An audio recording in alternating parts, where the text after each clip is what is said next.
So I'm Helen Miller. I am Deputy Director of the Institute for Fiscal Studies. At least I am for the next few weeks. I will be taking over as Director in the summer. I'm delighted to welcome you to this year's annual lecture, and even more delighted to welcome Meredith Crowley. Meredith is Professor of Economics at the University of Cambridge, a Fellow at St John's College, Cambridge, President of the International Economics and Finance Society, and I won't read the long list of other accolades she has, but Meredith, thank you very much for coming tonight. We are delighted to have you, and delighted to have such a wonderfully topical topic. I think we thought this would be topical when we arranged this. I think we couldn't have anticipated quite how topical it would become, for better or worse. We were just saying that it wasn't until recently actually trade seemed quite stable, and that's no longer true, obviously. So we're very much looking forward to hearing Meredith's analysis of trade wars and the future of globalisation. Very straightforward for the event. Meredith will speak to us for about 50 minutes, and then there'll be time for all of you to ask your questions to Meredith. So without further ado, Meredith, the floor is yours.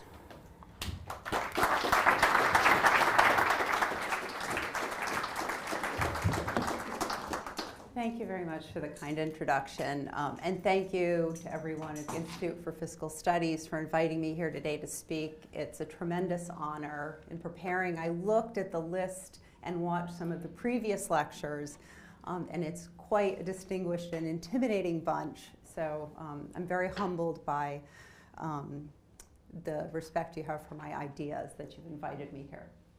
Okay, so without further ado, I'd like to talk about trade wars and the future of globalization.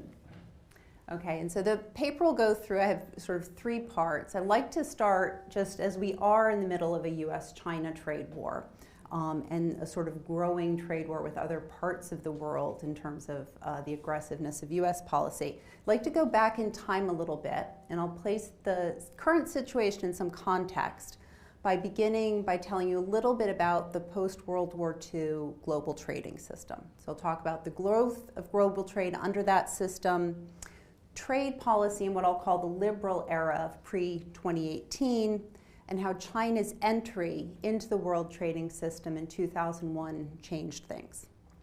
Then I'll tell a little bit about some of the concerns over globalization. I'll focus on three big parties who've voiced various concerns. So one is the US, one is the EU, and one is China. And so what do each of those three parties, what have they said they want out of globalization?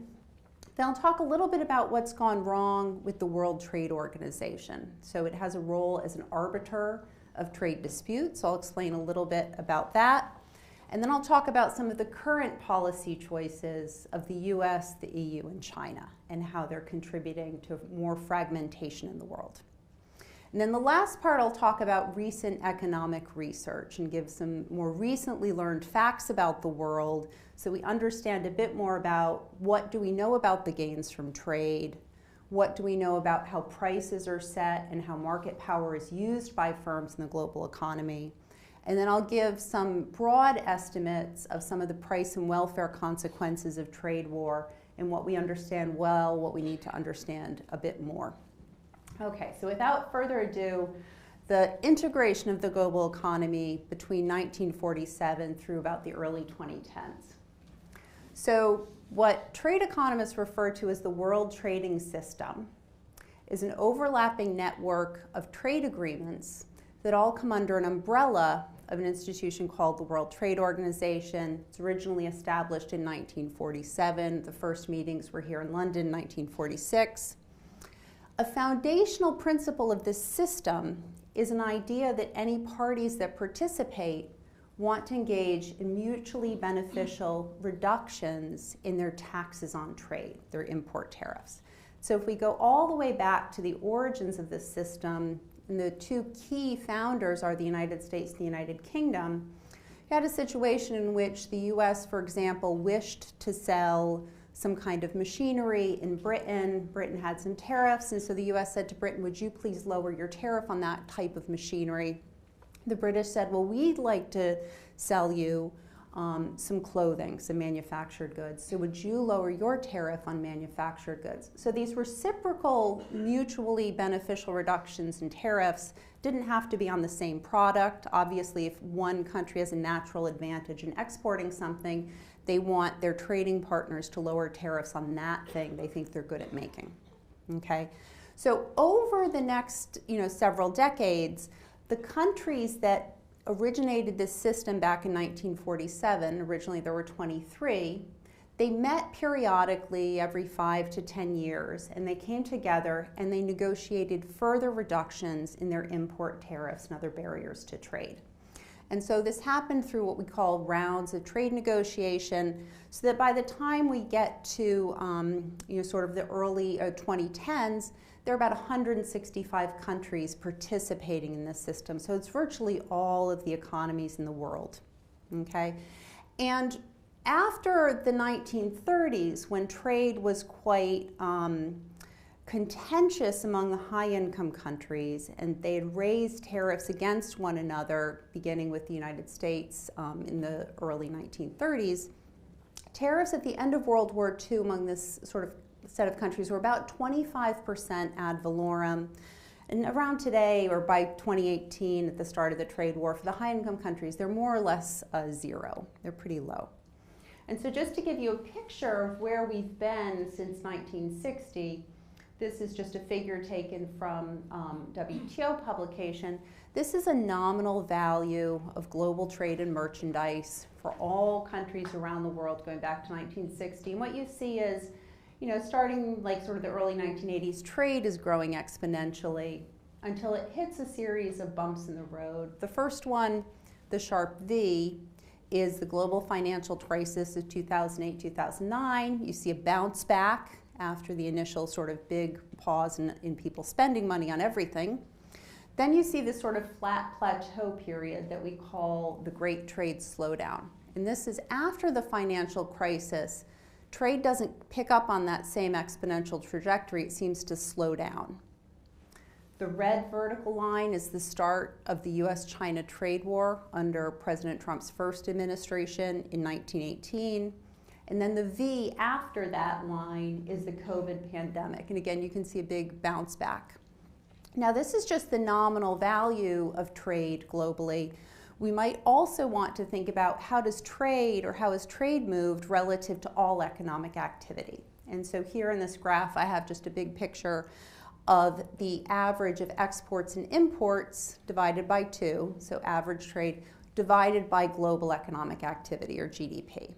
And what you can see here, so if we go back to 1995, which is when the World Trade Organization is formally established, the previous sort of World Trade Organization had a different name, it had the same functions, but there's a bit of a change in 1995. And so what you see is in the first sort of 10 years after that, the trade relative to GDP ratio is growing up quite substantially from about 20% to 30%. But then again, when this series of bumps in the road hit with the great financial crisis, things really stagnate between 25 and 30%. And so it looks like trade is no longer growing relative to other types of economic activity. And where we are now, the path ahead looks pretty bumpy and pretty rocky. Now, how did we get to sort of this high level of trade to GDP? To give you just a picture of what the world trade system did before the trade war started. This is a snapshot of data from 2013. And the table shows us the average import tariffs of a bunch of WTO members. The top panel are the high-income members of the WTO. The bottom panel are G20 emerging economies, so predominantly middle-income countries. And so the important columns are column 1. This is the actual simple average of every trade tax the country charges on all of the different merchandise items that they import. And so highlighted in yellow, you can see the average tariff in column 1 the US is charging in 2013. It's about 3.5%. So it's really quite low.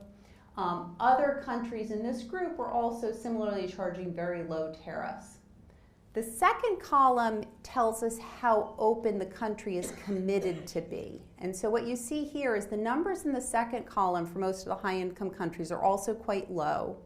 But these are the promises those countries have made to the WTO. And they've said, we will not charge tariffs higher than these numbers. When you move down to the middle income countries, the first thing you note is that as a group, the tariffs they're charging at the border are on average a bit higher than what the high income countries are charging. If we look at the second column, you'll see that they haven't made very strong commitments to liberalization. So while many of them have pretty liberal markets, they're charging something like a 10% average tariff. In many cases, the promise that they made to other WTO members was far less open. So they're only obligated under WTO rules, if, for example, you're Argentina or Brazil, to have an average tariff rate of about 30%. Okay? And so this is sort of an artifact of how the negotiations were structured, but one of the key features in the world trading system circa 2013 is, just as a fact, the higher income places of the world are more open, the middle income countries of the world are a bit less open. China joins the WTO in 2001, and so as a sort of late arrival to the club, you'll notice that highlighted in pink, the WTO binding rate in column 2 is 10%. This is much more liberal than the other importing countries in its group, or sorry, the other group of economies, middle income economies. And that's actually what they're charging at the border. So on the one hand, they are more open than other countries in their sort of income group, but they're also less open than the US or the EU. Now, part of this open commitment to liberal trade that we see in the high-income countries comes with a sort of side rule. And the side rule is that the WTO allows the high-income countries, which are charging very low import tariffs on just about everything, to raise and put on special higher tariffs when certain contingencies are met. So what we have in these two figures, the left is the European Union, the right is the United States, and this is a time measure from 1990 to 2013. The vertical axis tells you how many different products imported into these economies as a percent are subject to a special higher than normal import tariff. And when I say higher than normal, we're talking about 30% ad valorem, maybe up to as high as like 60 or 80%. So for the European Union, about 3% of tariff lines are subject to special import restrictions. And in the US, it's about 5%.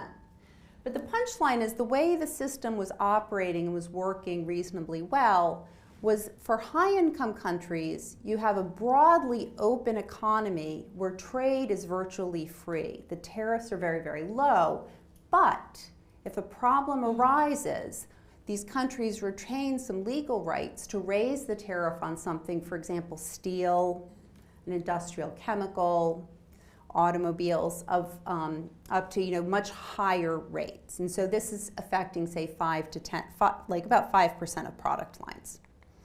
Okay, so what happened? Well, in 2001, China joined the WTO, and this has had a dramatic impact on the world economy. So first observation is we just look at the value of trade originating from China. Between 2001, when it enters the WTO, and 2021, its trade grew by a factor of 8 compared to the rest of the world trade, which grew by a factor of a little less than 2.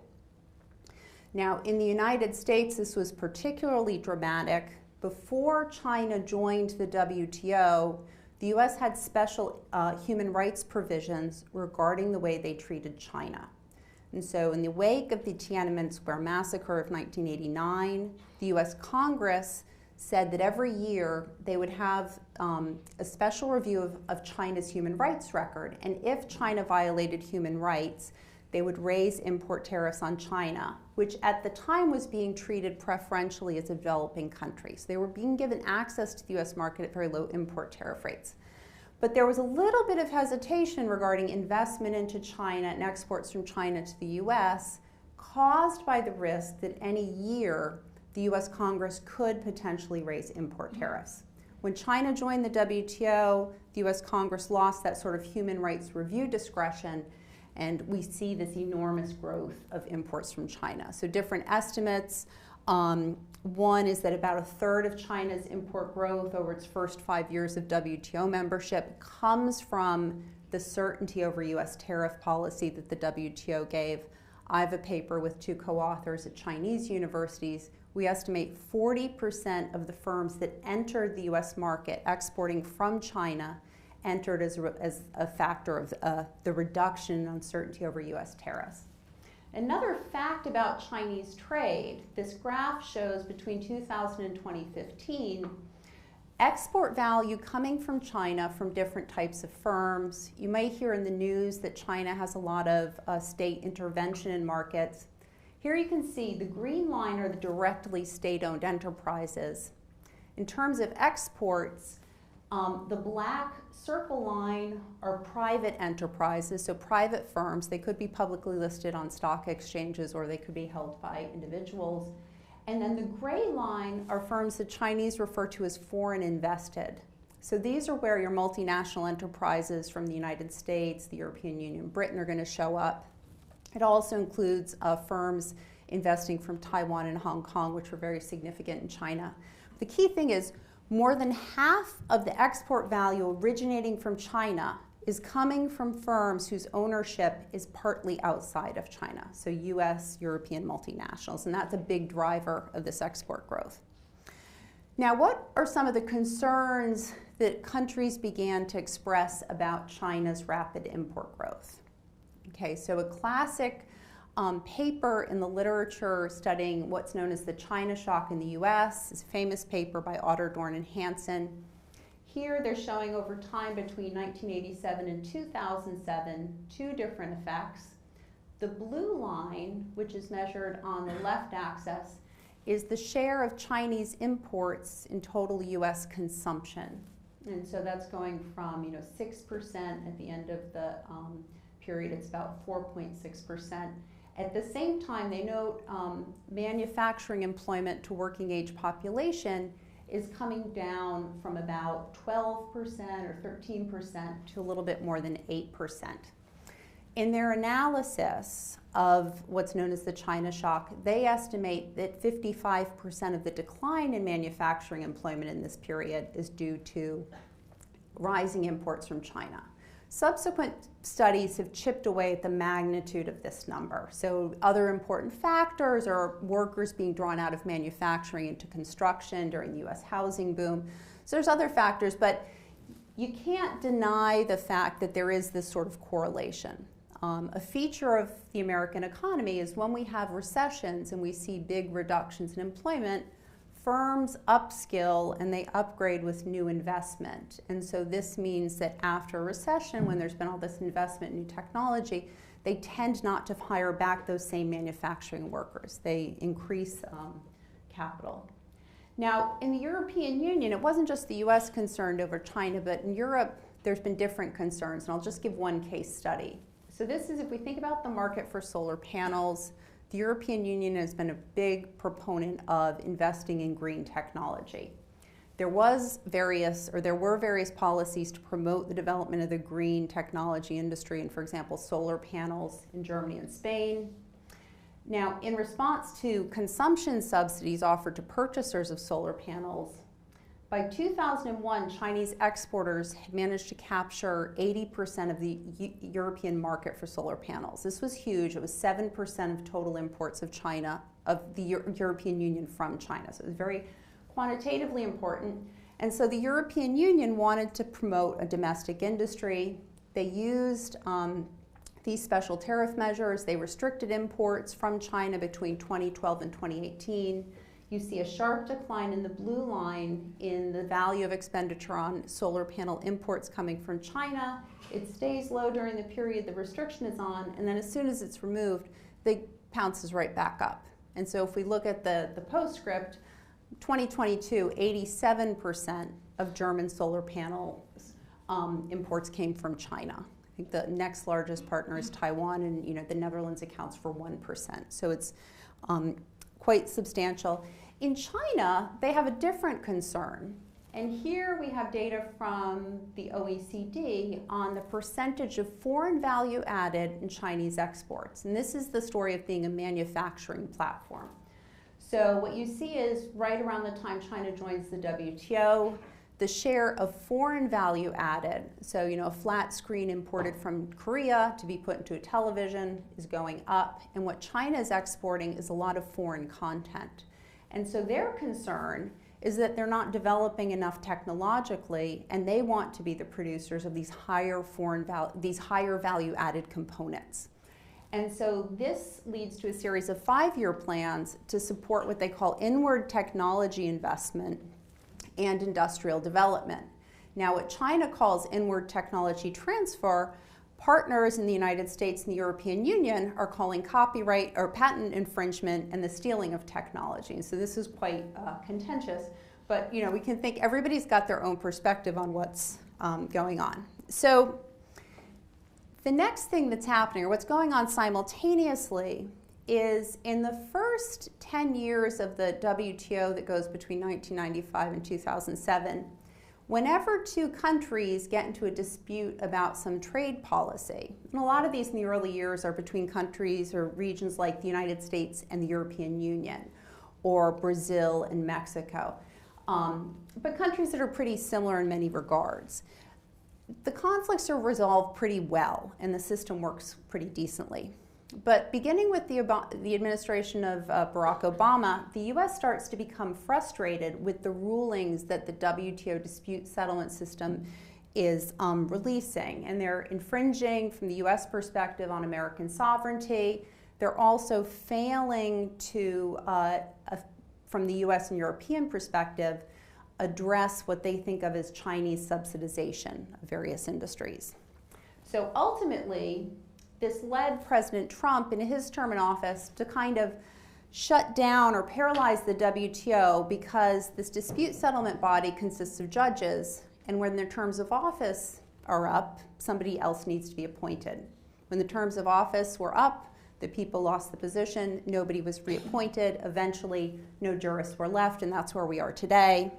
When President Biden came in, he basically continued Trump's policies with regard to the WTO. So there's still no American appointments of jurists to the WTO, and the dispute settlement system is a bit stuck. And that's kind of where it's in some ways an effective organization, but there's a lot it can't do. They can't resolve disputes, and so everything that the US currently does that doesn't fall in line with WTO rules, there's really nobody, you can't easily complain about it because there's no jurist to hear the case. Okay, so is more market fragmentation inevitable as we go forward? So, defying all expectations, Trade War 2.0 tariffs seem much higher and much broader than I think most economists who are following this or most policymakers expected. Trump has never been shy about this. Right before the election in October 2024, he did say the word tariff is the most beautiful word in the dictionary. And I'd say the very prescient Anna Swanson of the New York Times described this as, Donald Trump's plan to return to trade barriers would be a grenade thrown in the heart of the international system.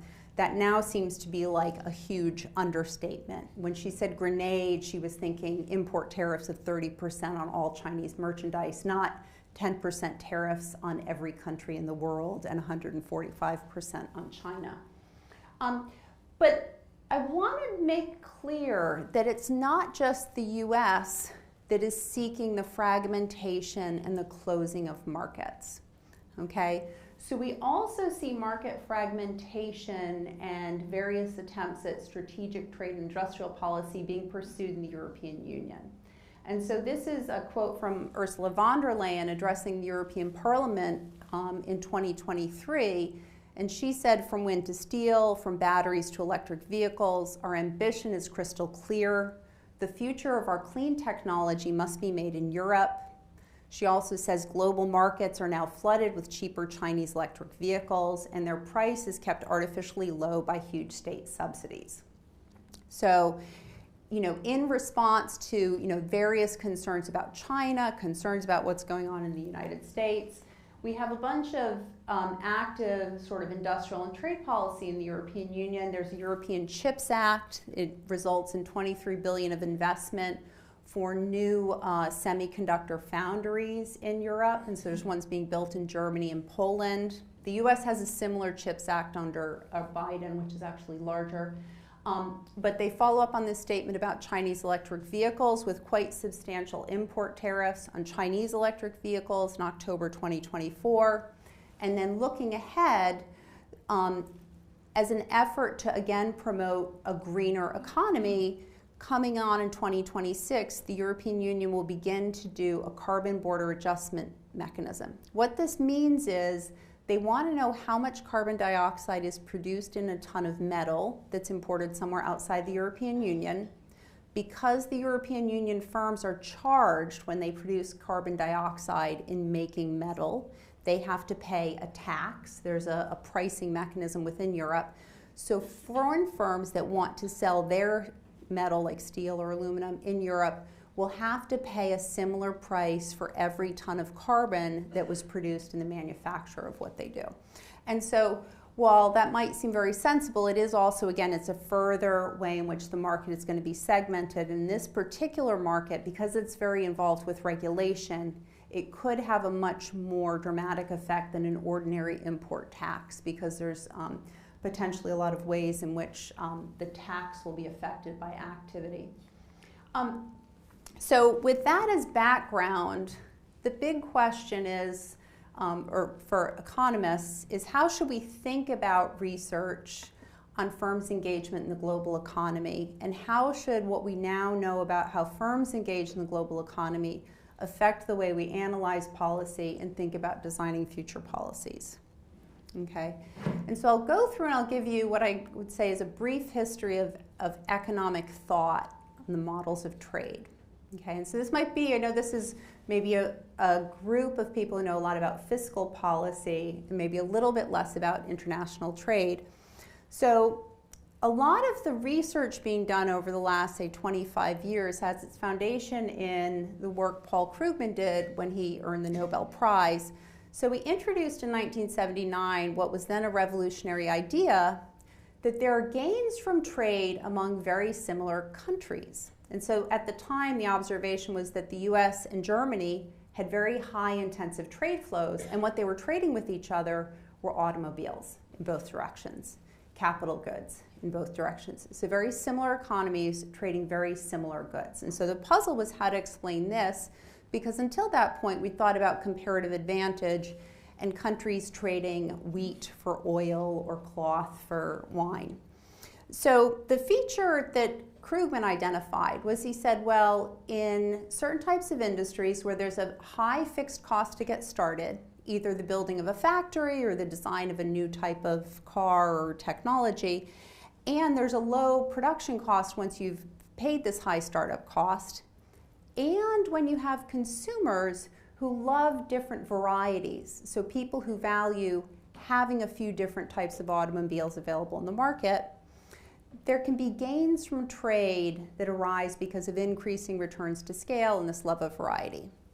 So after this kind of sort of introductory way in which we start to incorporate firms into international trade models, the literature in the 1980s and 90s built on some of the advances in game theory and started to think a lot about specific markets, narrow markets, aircraft, automobiles, semiconductors, and spent a lot of attention on oligopolistic markets.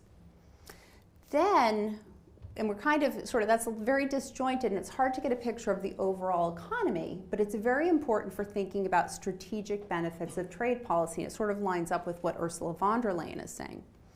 In 2003, Mark Mellitz looks at events like the US-Canadian Free Trade Agreement, which led to big increases in aggregate productivity of the Canadian economy and waves of trade liberalizations across Latin America that led to aggregate increases in productivity.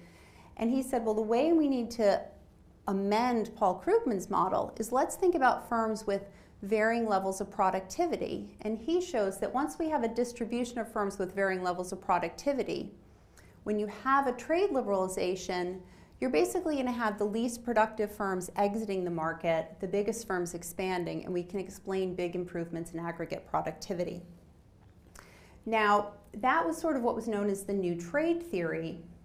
If we move forward another 10 years, some important work in economic theory by Arkolakis, Costaneau, and Rodriguez-Clary takes an approach known as sufficient statistics, and they say, well, actually, the gains from trade that arise in the entire class of models proposed by Krugman and Melitz, which are known as monopolistic competition models, as well as the whole class of Ricardian trade models, and most recently by Eaton and Cordham, they all tend to give very small gains from trade. And their estimate of the gains from trade to the US economy in 2000 is that it's only between 0.7% and 1.5% of GDP. So they're saying all of the trade conducted by the US in 2000 has a very small impact on aggregate welfare. Subsequently, they have another piece of work in which they say, okay, well, maybe those models we were looking at were too limiting because we were looking at models in which there was some feature of perfect competition or monopolistic competition. They extend their analysis to look at various types of models in which there is the scope for firms to reduce their price cost markups, so their profits per unit when there's more intense competition. And they show even in that class of models, there really aren't very many gains from trade. And specifically, they find in their theoretical work very little scope for what we call pro-competitive gains from trade. So they don't think that it's going to be easy to find, if more firms enter, big reductions in the profit per unit or price cost markup. So this leaves us with a bit of a puzzle. So if academics are finding that there's no gains from trade, why on earth have we spent the last 70 years with so many policymakers trying to open markets and expand trade? And so a question is, what are we missing in these various analyses? Okay, so I'll say that one perspective, which is mine, is we can maybe learn a little bit of something from the literature in international macroeconomics. So while the trade folks have been interested in the volumes of trade moving around the world, macroeconomists are much more interested in prices and how price shocks in one market shift to another. And so we have a huge literature in macro, and just to point out some recent contributions, one on Belgium by Amity Attoki and Konings, one on Ireland and the UK by Fitzgerald and Haller, one on France by Berman, Martin, and Mayer. They find extensive evidence that firms that sell their goods internationally engage in pricing to market. What this means is that the same firm operating in France is setting one price in Canada, and for the same good they're selling to the US, they're setting another price. And they're pricing according to the local demand for their merchandise. And so in order for that to happen, it means that the Canadians who bought the stuff aren't shipping it to the US and the Americans aren't shipping it to Canada, but it's an observation, and it's there, and we're seeing it time and again. And I've also got a number of papers in the same vein looking at both how firms change their prices and price cost markups in response to exchange rate shocks as well as tariffs. And what we find there is, again, that pricing to market is prevalent, and it's correlated with a bunch of different observable features about the goods markets. So particularly, there's more pricing to market in goods that are more differentiated. So think like cell phones rather than ball bearings. There's more in consumer goods, which tend to be branded, versus intermediate goods. There's more in goods exported out of China that are produced by foreign invested firms, so say big multinational enterprises. And they're also, in the case of the UK, we see more pricing to market when a British firm is selling the same product in two different countries. So for example, if they sell a product in Mexico and they state the price in pesos, and they take the same product sold to Canada and they state the price in Canadian dollars rather than sterling for either country, but in the local currency of the consumer, there tends to be more pricing to market, okay? And the last thing I'll say is that I'll talk a little bit more now, that we also have some work that's shown that the price cost markups charged by firms decline when they're being exported to a country that cuts tariffs. Okay, how can the price cost markup of a foreign exporter, so think of a Chinese firm exporting to the United States, it has a profit per unit when it hits the dock in Los Angeles before you impose any tariffs. We find that when the US cuts the tariff, the Chinese firm reduces its price cost markup. Why? Because the tariff is going to stimulate entry. The tariff cut will stimulate entry of foreign firms in China to enter the US market. And this intense competition is going to reduce price-cost markups. So the punchline, a lot of empirical evidence is showing that firms that operate internationally hold and exploit their market power and pricing. And this leads us to the question of, well, should we rethink the models we're using for trade policy and trade policy analysis?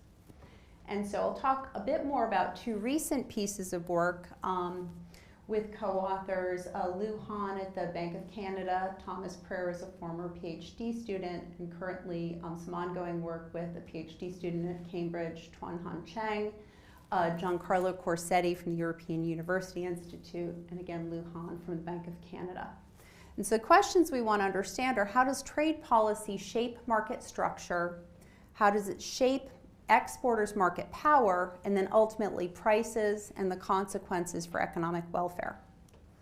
So the starting point is we're going to start with about 15.7 million observations from 225,000 firms located in 11 origin countries. The countries in this data set are highlighted in red on the map. We've hit just about every continent except Oceania. And the data is going to range from, for these different countries, from about 2000 to 2013. It's the longest panel. And they're all low and middle income countries. So we have for each of these countries, from their customs authority, the universe of trade transactions annually for every firm that exports anything. We know every country they're exporting to. Of the sort of 200 destinations in the world to which these countries export, most of it goes to about 165 destination countries. And of these 165 destination countries, we have good reported tariff data from the WTO. The tariffs they report are not just the WTO tariff, which an importing country like the United States would generally charge against all trading partners, but we also have information on free trade agreement tariffs, which are typically going to be zero, and what we know is the generalized system of preferences tariffs. So low and middle income countries are generally going to pay lower tariffs on a variety of different goods. This set of products that are having a special lower tariffs are going to change over time during this period. The heavy hitters in this data set are Mexico, China, and Egypt. So those are the three highest income countries, and they're the ones with the most trade. Okay. And so we'll look at and ask, well, how do firms in these countries selling different products respond to tariffs? So the first thing is I'll start with an observation. Okay. So I'm going to define for any country in the world a product market. And a product is going to be what we call a 6-digit harmonized system good. So an example would be men's shoes of leather, or ball bearings of less than 5 millimeters but more than 1 millimeter, or photographic equipment. So they're pretty detailed descriptors for these goods. They're both intermediates, they're final consumption goods. But everyone in the world uses the same recording system to classify these goods. So we know all of these countries in the world have the same product market. So we're going to have 3,600 of these product markets in every one of the 165 destinations. And I'm going to have a product market in the United States, or the market I'm really talking about is the Chinese market going to the United States. So Chinese exporters selling Chinese merchandise in the United States within one of these products. So Chinese shoes for men of leather in the United States. Also going to be focusing on a particular year, so 2000, 2001, 2002. In the United States, there are also shoes made by Mexican firms. I'm going to consider that a different product market. You might think, okay, maybe they should be the same market, they're all shoes.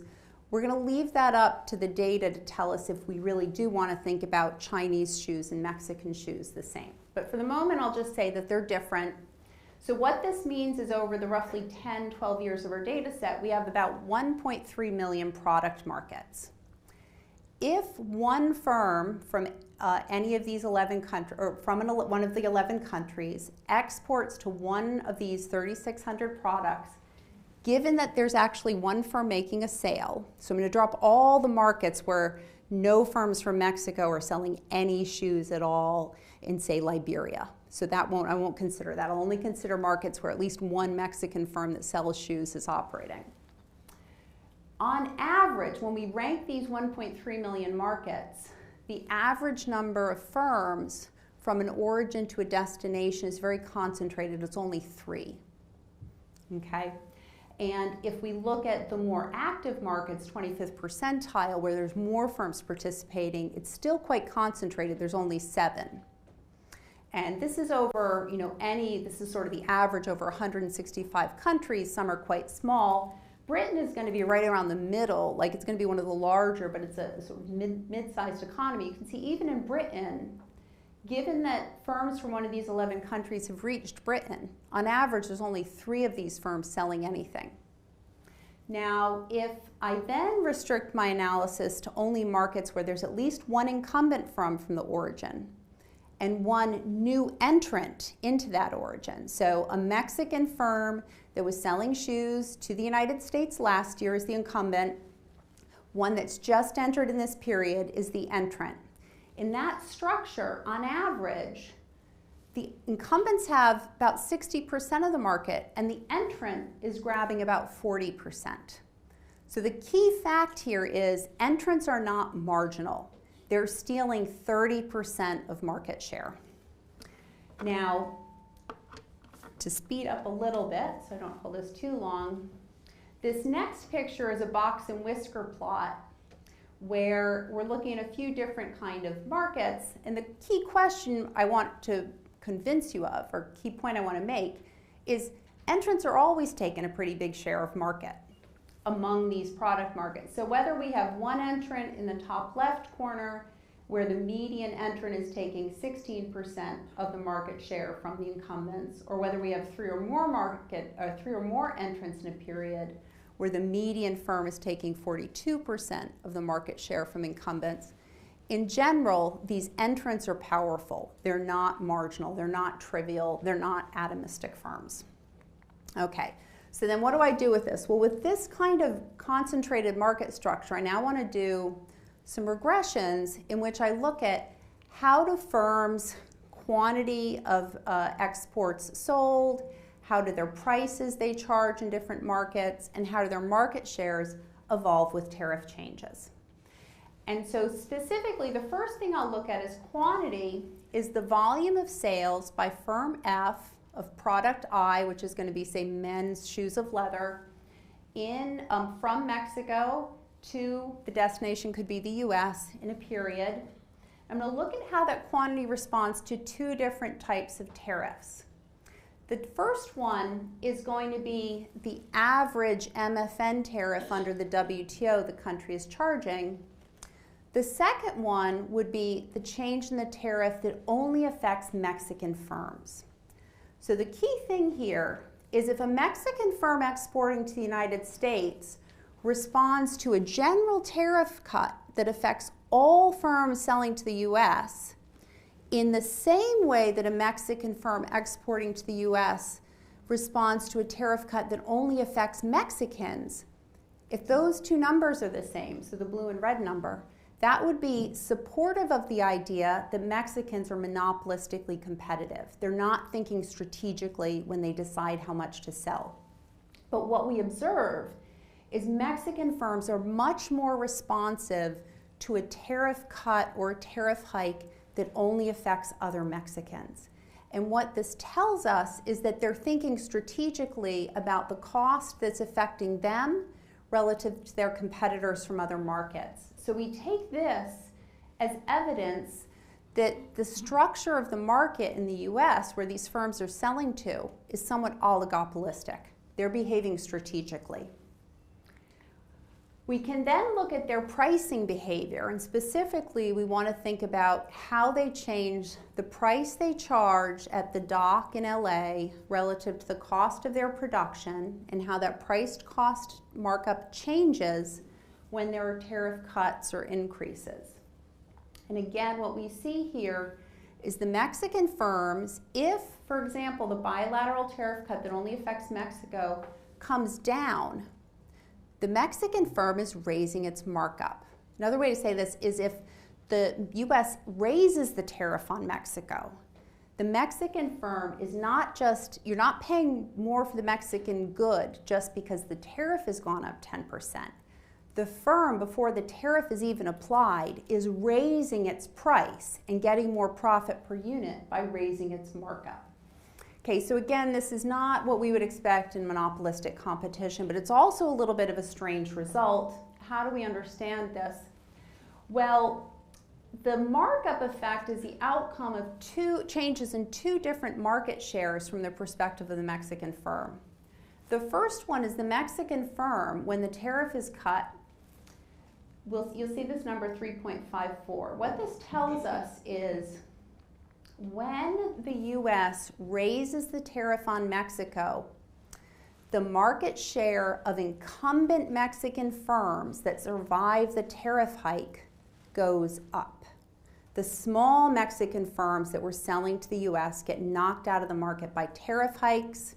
If the tariff comes down, more Mexican firms enter the market, and the market share of the incumbent exporters is coming down. The last column is sort of an offsetting effect. So this blue column would tend to say, well, the reason why a tariff increase is going to be giving you an increase in the markup is because the Mexican firms' market shares are getting bigger and they have more market power, and this is leading them to raise their prices.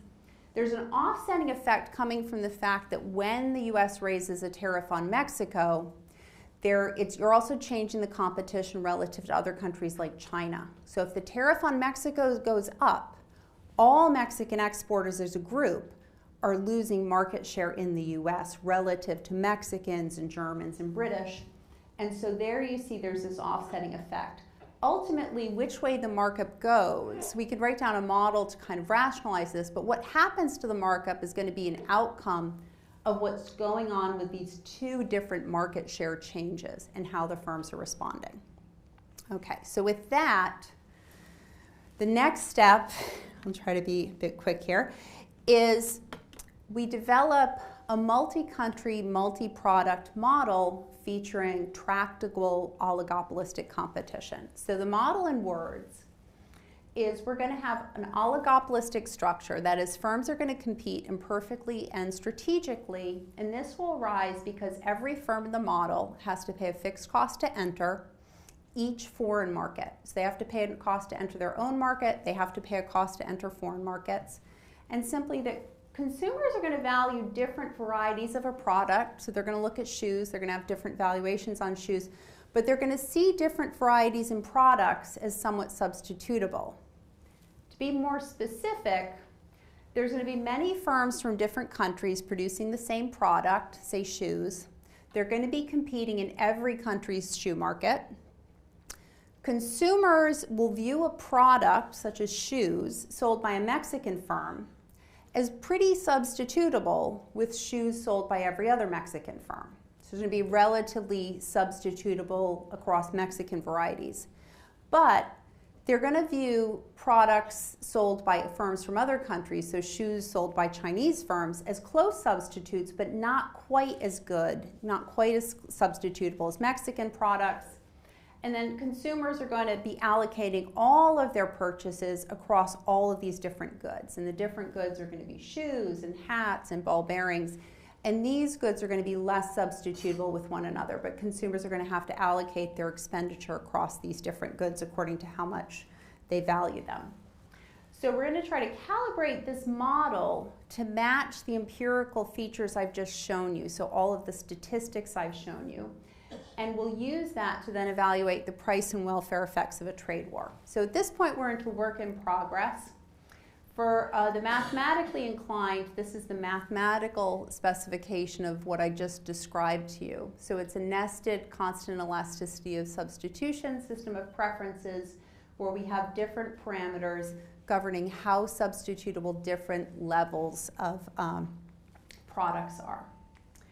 And so we're going to, just in the simple version, I'll show you a model in which we're going to have 4 countries. Each country will have 1,000 products, and there are going to be firms in every country that are going to be competing to sell goods in all the other countries. As a starting point, we're just going to have all countries set the same tariff, 10% on one another. And then we're going to introduce a trade war between 2 of the 4 countries. What we mean by trade war is a doubling of the import tariff from 10% to 20%. And we're going to go through, and I'm going to show you different scenarios of what the consequences of trade war are going to be. And so this is just to illustrate, you know, I pointed out already that some of the trade literature has said, well, if we have models that are either perfectly competitive or monopolistically competitive, the welfare costs and welfare gains from trade are small, which also implies that the costs of trade war are pretty small. So the 2 models of monopolistic competition in blue are going to be illustrating, you know, how big the gains are when we have firms behaving more atomistically. And then the 2 highlighted in red are going to be what happens when we introduce this oligopolistic structure. And sort of the model we're sort of favoring is this 4th one. Firms can enter and exit in response to tariffs, and they compete oligopolistically. And so the first point is this graph shows you on the vertical axis the percentage change in the aggregate price index in a country subject to the trade war. And this is relative to no trade war.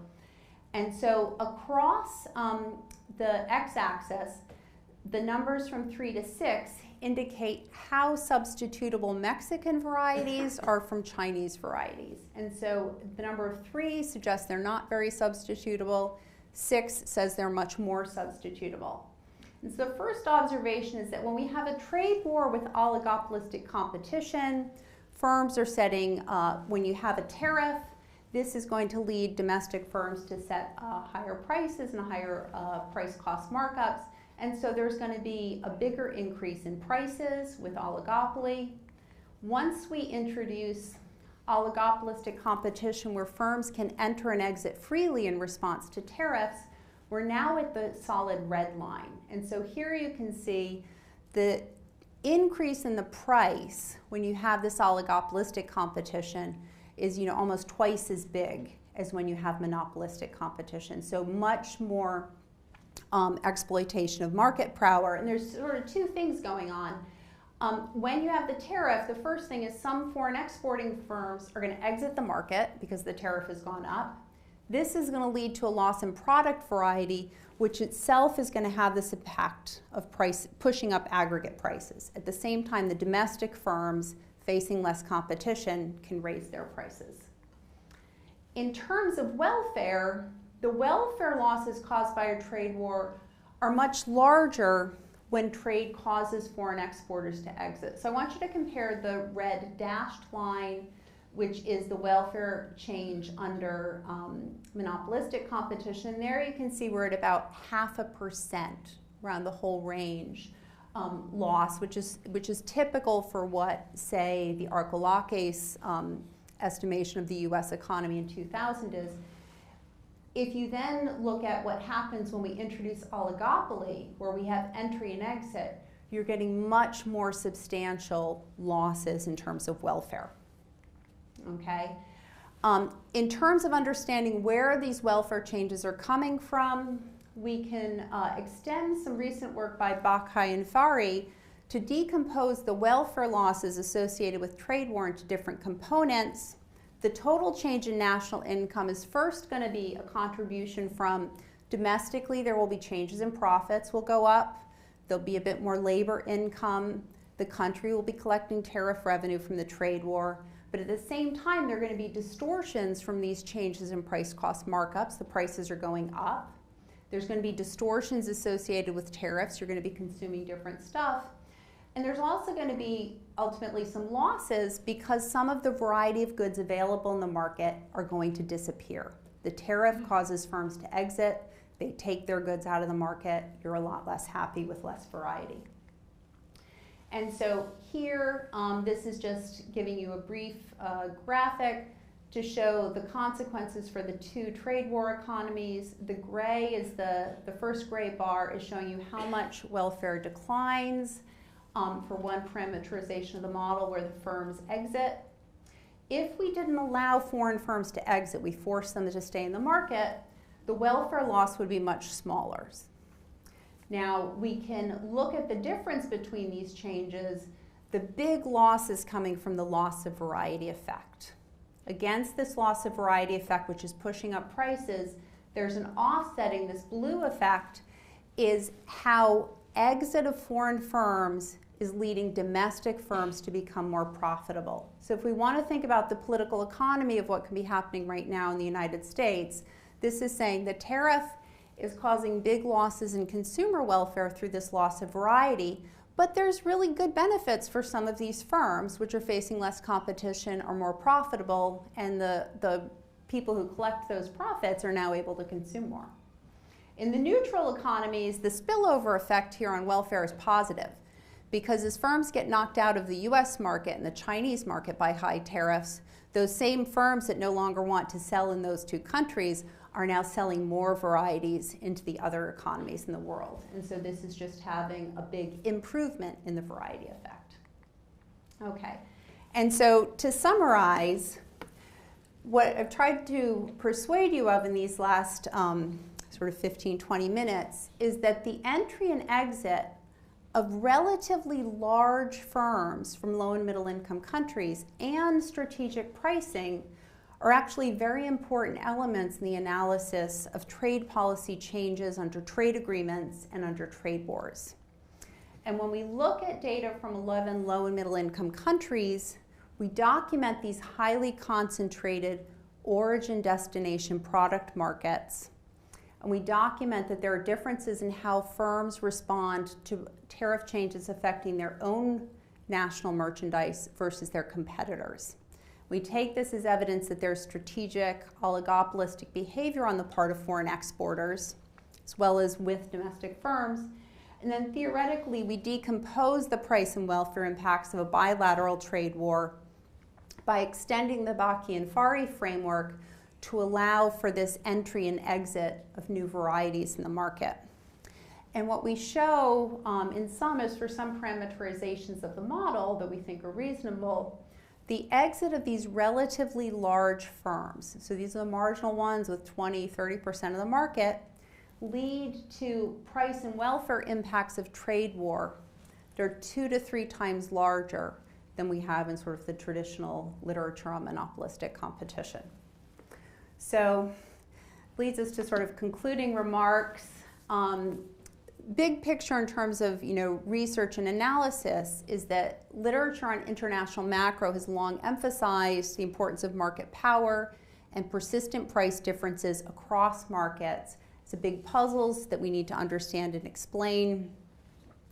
After decades of trade liberalizations that have stimulated intense price-reducing competition, we see in the policy sphere that trade and industrial policy has shifted focus to the importance of profits of national champion industries. This isn't just in the European Union, but we saw under President Joe Biden big support for chips, big support for electric vehicles produced within the United States.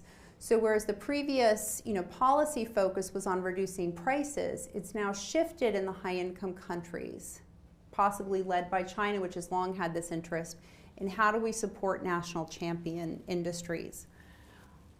Where we are now, it looks like with the election of Donald Trump, we have a greater fragmentation of the global economy. It seems almost inevitable. There's very little to push back against this when we see that even under Joe Biden, there was this direction towards strategic trade policy. So where the world is going, it's not simply a Trump phenomenon. You can see similar things taking place in Europe on a much smaller scope.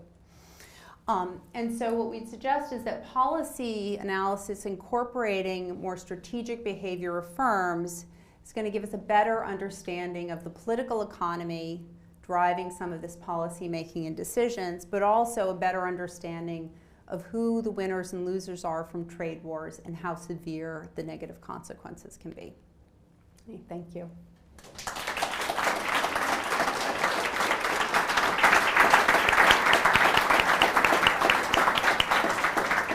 Thank you so much, Meredith. That was fascinating. I think I've learned lots. While our audience collects their questions, I'm going to abuse my power as chair to ask you the first question, if that's okay. But do collect your questions, because I'll come to you next.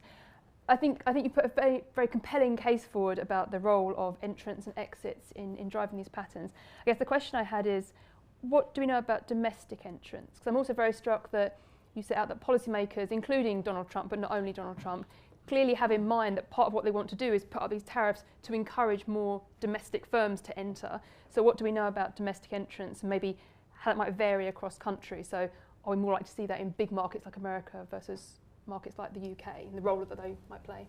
Okay, so the first thing is that in the model we can build how domestic firms are going to behave. But in the data, it's not naturally structured to allow us to understand production within each economy. So we have great statistics on what firms in different countries are making for export. We have less good data on what firms are producing in their domestic economies that's easily matchable. So this is like an ongoing area of research. The French are actually pretty good at putting some of this data together. There's some data in Belgium, there's some data in Turkey. So this is like in its infancy. So with that caveat, I think one of the things we're seeing, with the first round of the trade war with 2018, we do have some studies that show when the US put high tariffs on China, we did see increased production coming from Mexico. One of the things that seemed to stimulate Trump's policy in this round is the observation that a lot of European firms established multinational auto production in Mexico in response to the US tariffs on China rather than in the United States. So we do see that. We also see huge increases in US imports from Mexico, showing that Mexican firms are expanding, from countries like Vietnam, showing that Vietnamese firms are expanding. So for some products and some goods, there is entry, not necessarily in the country that one wants to protect. At the same time, some specific initiatives, like both the US and the European CHIPS initiatives, have big subsidies to semiconductor foundries, and those are being built. So that it's on the ground. But I think this is one of the tensions, is that in the first year, Trump was hoping that the trade war and the 2018 tariffs were going to stimulate all of this domestic investment, and it never really materialized. So he's trying again. Yeah. Okay, over to you. So I assume if we've got a roving microphone somewhere, I'm going to look at, yes, we do at the back. So if you pop up your hands, I will direct a microphone towards you. So why don't we start at the back, because it's near Laura. If you could let us know briefly who you are and where you're from, and then give us your question. Yes, Craig Rimmer from Standard Life, part of the Phoenix Group. Hi, Mike. I was just going to ask about the trade-off in terms of obviously these tariffs. Between that and soft power, and how much soft power has been lost by doing this, and whether there's sort of an analysis of whether it's worth it or not in the long term for the US foreign policy. That was like a few questions to collect together for Meredith.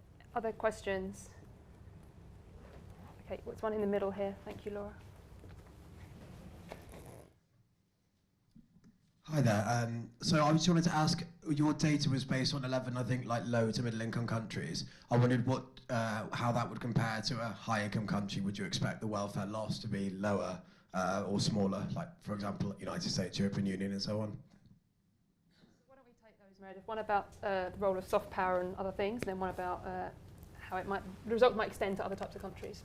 Yeah, so I'll start with the other types of countries. The reason why we're using data from 11 low and middle income countries is because it became available to us during COVID when all of their data was not available. So this starts with the data set we obtained from the World Bank.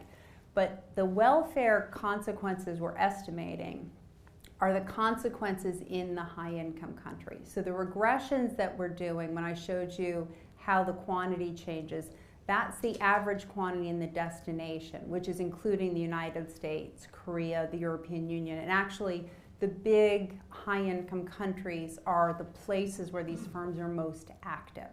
So in some sense, the welfare consequences are for the high-income countries. If we compare the data from the low and middle-income countries relative to previous studies looking at, say, French exports, there's many more firms originating from a country like France going to foreign destinations. So there's more, there can be more firms, but there's still, I think our key point is that they're still pretty highly concentrated. And when you look at the real growth in trade, you know, in the first years from 2000 to say 2010, a lot of this is coming from disruptive effects of middle-income countries becoming more integrated in the world economy. So this is that. In terms of soft power, I mean, I think, I don't know how to quantify how much soft power the US has lost. I mean, certainly there's been a lot of damage done, I'm sure, with all of the countries in Africa. I mean, we can see with the increase in expenditure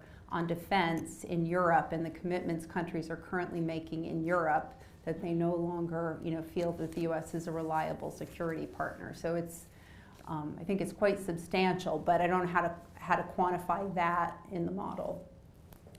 Thank you. Other questions for Meredith? Okay, oh, lots. Okay, so let's do one in the middle, then we'll do two at the front. So one in the middle left, my left. Thank you.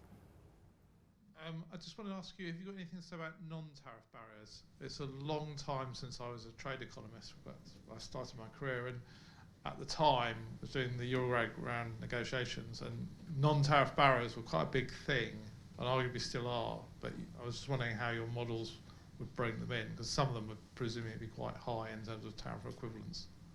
Great, thank you. Let's come down to the front to Chris.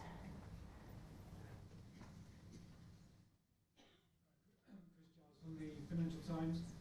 I don't think the mic's working, but I'll speak up. There's been something of a dispute in the American academic literature on how much the 2018 tariffs get fed into the US price level. Nearly all of them say that the US, people in the instances of the US, on whether it gets absorbed in the supply chain or is paid by final consumers. Those tariffs were tiny compared with the ones that are being imposed now, with an effective tariff rate going up into the mid-teens relative to about 1 percentage point rise. Then how, let's put you on the spot, give us some predictions about what the current tariff levels will do both to the US price level and to welfare in the US. That's a good question. Is there a question over here, Rachel? Yeah, great. Laura, can we go that way? We'll do one more, and then I'll take them as a set. So I'm not sure if this is the strength of your, so Rachel Griffith, IFS and University of Manchester. So I don't know if this speaks to the strength of your data and method, but a lot of the discussion has been about the distributional consequences of these different trade wars, and I wondered if you had something to say about that, to understand more about the political economy of who the real losers were in this. Okay, cracking set of questions. Non-tariff barriers, distributional effects, and a request for a prediction on price levels in the US. Okay. So I'll start with rules of origin, non-tariff barriers. So for example, we do actually have in this data information on whether or not when these countries, these 11 low and middle income countries, join trade agreements, whether they have to sign particular types of rules of origin. So these are sort of documentation requirements. And so what we find is when these countries, so this is just another result, when they sign an agreement that simplifies the documentary evidence required from rules of origin, this also tends to lead to more entry. So it's quantifiable, it's similar to a tariff cut. One of the difficulties in trying to estimate the effect of different non-tariff barriers is that trade agreements that reduce one barrier tend to reduce a lot. So it can be difficult to figure out which non-tariff barrier under a trade agreement is really the most important. Another fact I'll share is I have some other research with a postdoc at Cambridge, yours host, looking at the trade and cooperation agreement between the European Union and the UK. And there we find that there's a big increase in 2021, right when the trade and cooperation agreement comes online, of the price of a consumer good in Britain that we know where it's produced. And this is bottled water. So the price of bottled water coming in from France and Italy goes up about 17%. Right when the Trade and Cooperation Agreement comes on, the price of domestic bottled water in Britain also goes up quite dramatically. And in trying to understand what's going on, the impact is really, or where we are now, is this has to do with the change in transport requirements. So when the Trade and Cooperation Agreement came on, one of the big rules was that European lorry drivers were allowed 2 domestic trips in Britain when they came in with a truckload of merchandise. So they bring in their bottled water, drop it off in Manchester. Pre-2021 and under the EU, that same lorry driver could refill, take stuff to Edinburgh, and then go back down to York, refill again, maybe go somewhere down in Dover, keep moving around until they picked up a load that would take them back into Europe. After 2021, the price of a lorry load, the typical price of bringing stuff into Britain was about 2,000 euro pre-2021. The price goes up 850 euro for a single lorry right in 2021. So this is a huge increase. And so we think that there's 2 things going on. The price, there's the transport cost, which is a non-tariff barrier, is driving up directly the price of the good. But also it looks like these bottled water sales companies are also raising their price cost markup as there's less competition. As they have higher costs, they're also raising the price cost markup on top of that. Chris's question about the impact on the price level, I don't really have a good answer for that. What I will say is what we understand, or I think one of the evolving understandings of the 2018 trade war is there's been a lot of work looking at how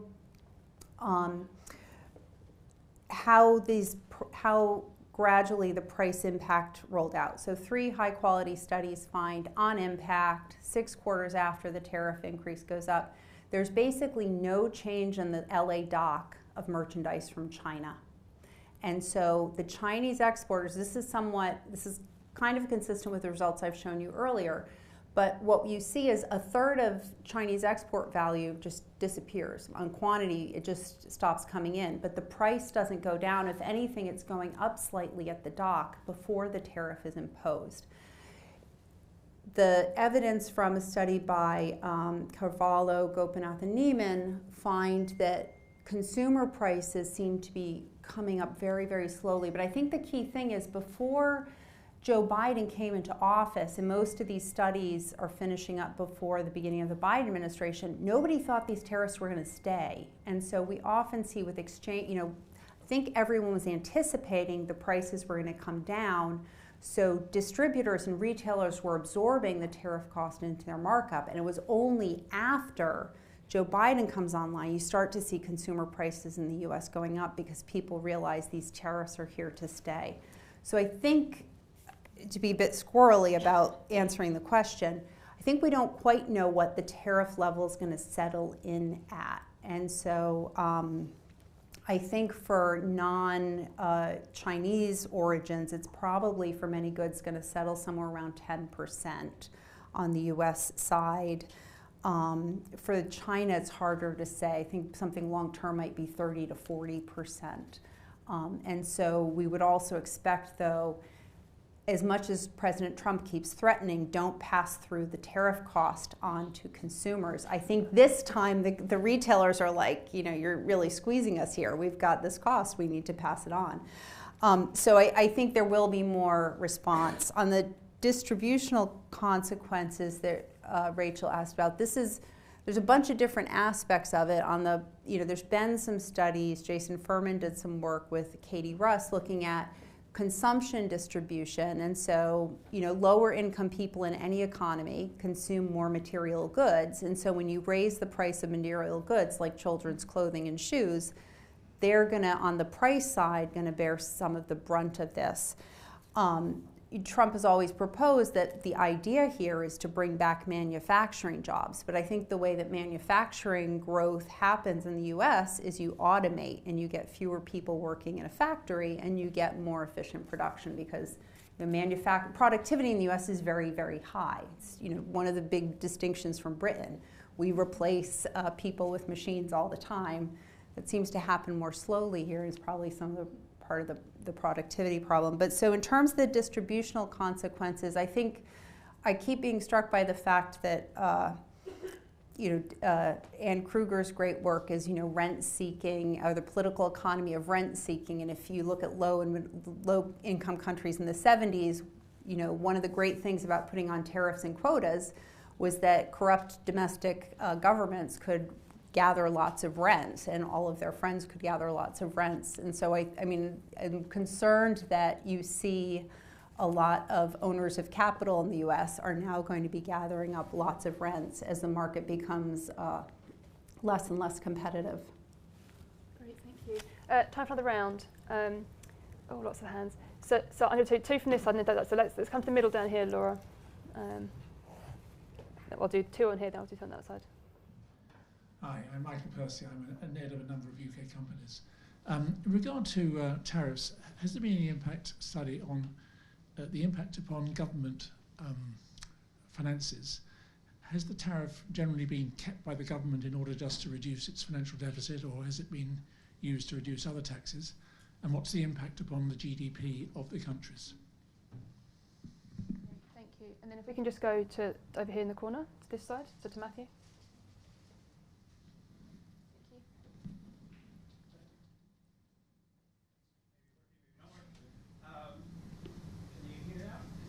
I can hear you, yeah. That's important. So Matthew Bell from Frontier Economics. We focused a lot on there we go. We focused a lot on the trade in goods, and I was wondering a little bit if you'd say something about services, because obviously these economies are dominated by services in GDP terms, and for a country like the UK, even trade is dominated by services, and how your predictions and how your thinking evolves if we incorporate services into those trade models. I'll take two from this side to be even-handed. If you put your hands up, okay, let's do one here. I think there's one at the back as well. I'll try and get to the back in a minute. Yeah. Thank you. My name is Guy de Jean-Pierre. Do you see on the current trajectory, the further fragmentation of the global economy as being unstoppable, leading perhaps to a repeat of the 1930s? Or are there certain inbuilt stabilizers and countervailing factors that would reverse that process? Something you haven't mentioned is supply chains, which of course didn't really exist in the 1930s at all.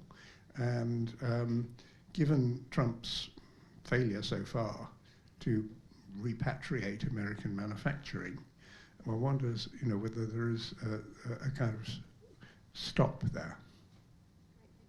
Then was there a question right at the, okay, so the furthest hand you can see, we're going to go there. Try and mix it up a little bit, thank you. Peter Foster, also from the Financial Times. Can I just go back to your bottled water example?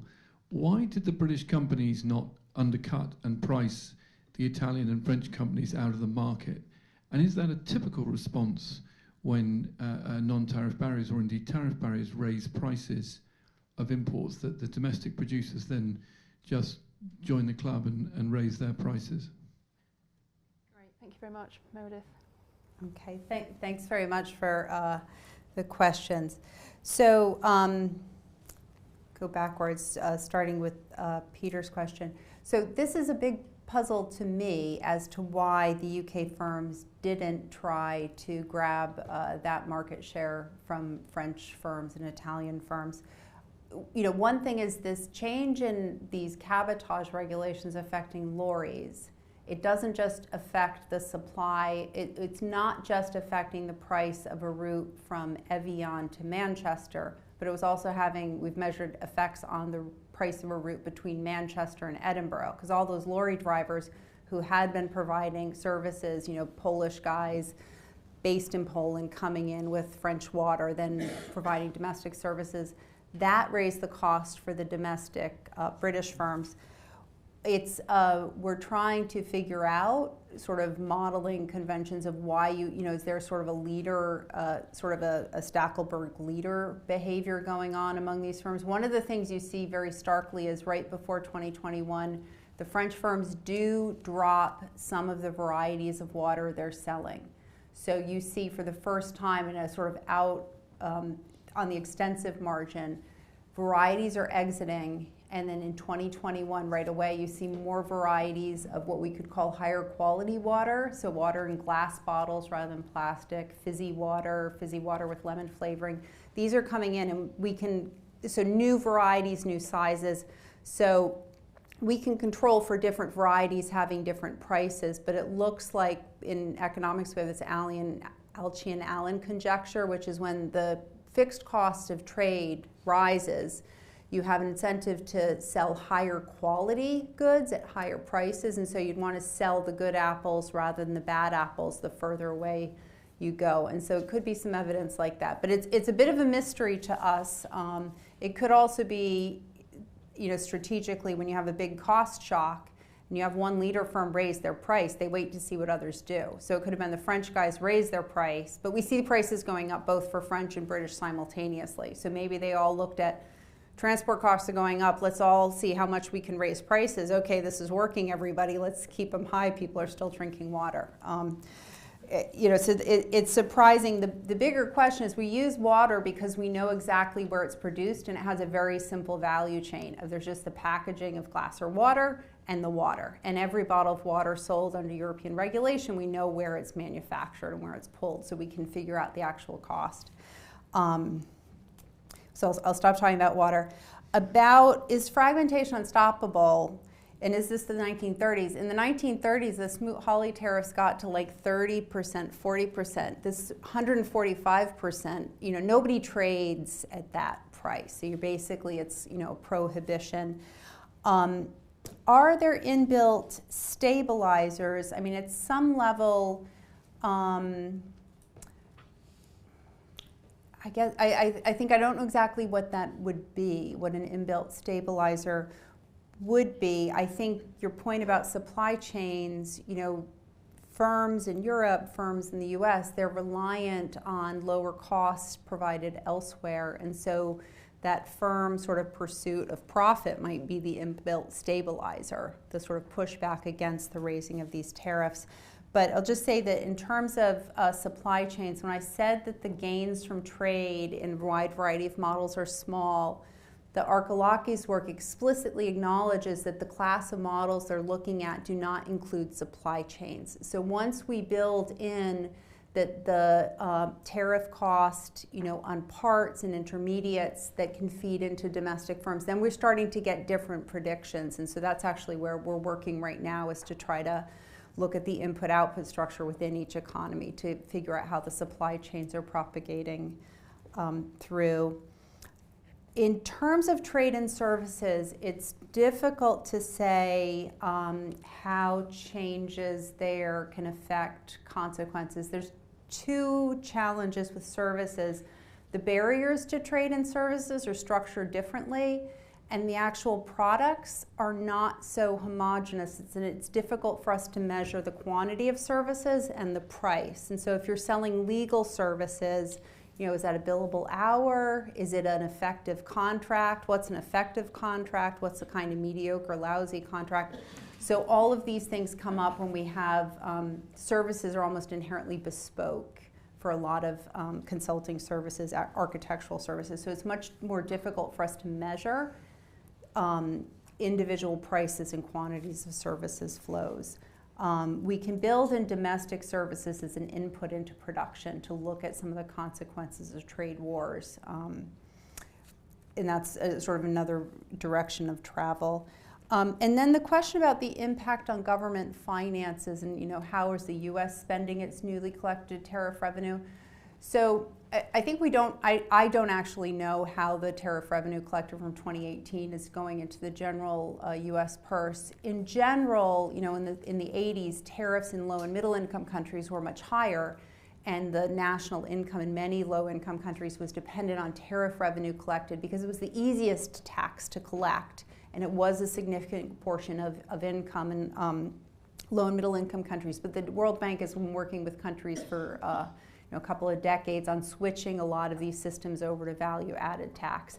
And so, if you have good governance, you're going to be moving out of tariff revenue and into value-added tax. So these G20 middle-income countries should mostly be using and reliant on, domestic taxes rather than border taxes. Great, thank you. We're almost at time. Time for one more quick question. I'm going to try and squeeze in one more because there were lots of hands earlier.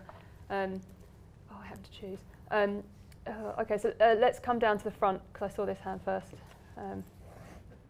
I'm trying to move around the room.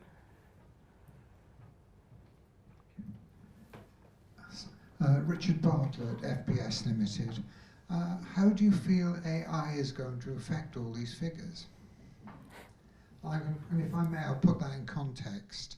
I was recently at a Newtonic software seminar, and frankly, they were horrified. One thing that came out was obviously it increased the possibility of hacking, and two, it actually cut the number of staff needed. Thank you. Okay, it's a question about AI. Can I tag on a similarly, like a forward-looking question about, I think you've set out lots about what we've learned about trade over the years, including thanks to your great work. What is it you think we still need to know? We, the research policy community, what is it you think we still need to know in order to make good policy in this space? So for making good policy, so I guess I'll just briefly say AI. I mean, it's a general purpose technology that should make firms more productive, and firms that can take better advantage of technology tend to grow. And so in some sense, there's more scope potentially for market power, as some firms with more access to data can more sophisticatedly price, right? So this is one of the concerns with big multinationals, is if they have, they're using data now and exploiting it to raise prices to individual customers. So AI could just sort of do that on steroids. It's like similar effects we see in platforms and networks. We think that that could potentially be negative. I think in terms of policy making, I mean, I think, in some ways you could go back to questions like Brexit. And I think the challenge is for how, in policy space, how do we take research and convey it in effective ways to voters so that they can make informed decisions? Because there's nothing wrong with deciding, say, for example, if the U.S. wants higher tariffs. They might say, we had this trade-off, and previously we cared a lot about the prices of lots of, low-skill manufactured goods, and we wanted them cheap. But maybe they said, well, but the cost or the benefit in the cost of all of these cheap products we had in the 2000s was that we did have a kind of level of, sophistication and job loss that we couldn't quite easily absorb into the economy, and maybe we are just all happy as a society to pay higher prices and have a different structured economy. But you want to be able to convey the trade-offs clearly to voters. And I think one of the challenges is that the benefits of trade are very difficult to convey to voters. And some of this is not just about the costs and benefits, but the risks. And I think one of the things we see with trade is that especially for lower skilled workers, there's a lot of anxiety about the future, whether you're going to lose your job to AI or technology or to a lower paid worker somewhere else. And we don't have a good way of measuring that level of risk and anxiety and helping voters make the tension between, well, here's a sure benefit we can guarantee you. There's a small risk of, something negative happening, and maybe the social insurance system's not effectively helping you mitigate that risk. Great. That's a lovely way to end an IFS lecture, and that we need to understand both what the trade-offs are and how to communicate them to the public, because obviously at IFS that's our sort of bread and butter, so it's always on the same page there. We're basically at time, so let me draw it to a close by saying thank you so much for coming and sharing all of your wisdom with us. Thank you to all of you for coming. Please do stay. If you go just across the alley, there's going to be a drink, so please do stay and talk more about this. But for now, thank you very much. Thank you.